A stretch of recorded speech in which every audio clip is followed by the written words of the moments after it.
وفد حركة المقاومة الإسلامية حماس سعداء بلقائكم، سعداء بزيارة إيران الإسلام والمقاومة والنصرة لفلسطين. من و برادرانم در هیئت حماس خرسندیم از دیدار شما و زیارت شما و همینطور از ایران اسلام و ایران انقلاب این دیدار را ارج می‌نهیم.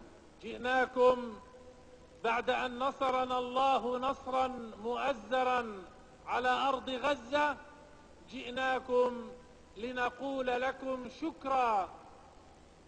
نزد شما آمدیم بعد از پیروزی بزرگی که در غزه نصیب ما شد و خدمت شما رسیدیم که تشکر کنیم. شكرا لإيران التي وقفت معنا رسميا وشعبيا، آزرتنا ودعمتنا، فأنتم شركاء في انتصار غزة.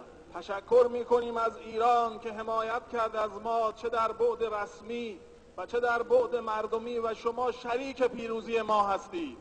شكرا لسماحة القائد السيد خامنئي، تقدیر از رهبر معظم انقلاب حضرت آیت الله خامنه‌ای.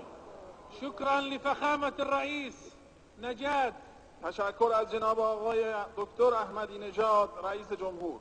شكرا لمجلس الشورى ولكل الشعب الإيراني العزيز الذي تابعنا فعالياته المتواصلة أثناء العدوان الصهيوني الغاشم على غزة. تشکر از مجلس شورای اسلامی و کلیه اقشار ملت ایران که در طول این جنگ به صورت مستمر در جهت حمایت از قضیه فلسطین و مقاومت تحرکی مستمر داشتند.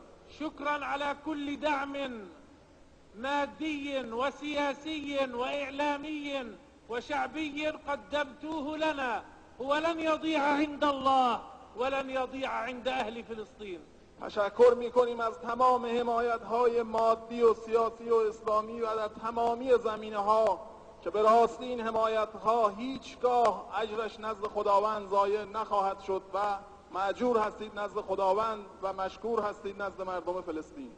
ومن حسن الطالع أن نزوركم في الذكرى 30 لانتصار الثورة الإسلامية في إيران على يد الإمام الراحل الإمام خامنئي عليه رحمة الله، الإمام الخمینی عليه رحمة الله.